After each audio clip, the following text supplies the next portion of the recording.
Growing some of your own food is one of the best things that you can do for the environment. But I live in a city where I don't have access to dirt and a garden, and so it was a challenge to find a way of growing some of my own food in the conditions that I have here locally.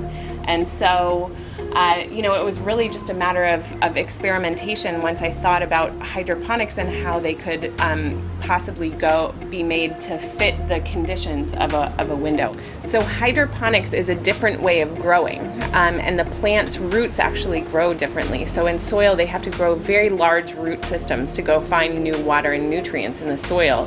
Whereas in hydroponics, you're essentially dissolving all of the food that the plant needs into some liquid and then directing that liquid directly to the plant's roots. This is a typical kind of air pump that you get at an aquarium store for your fish tank. And it is feeding a bubble into the bottom of this tube that's submerged down in the water. And so each bubble, as it rises up to the top, is carrying a little column of this nutrient-rich water on top of it, and then squirting out at the top, and then dripping down through each one of the bottles and through each one of the plants.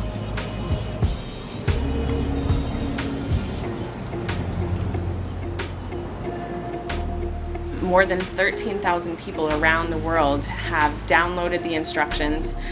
They've built systems in Hong Kong, in Finland.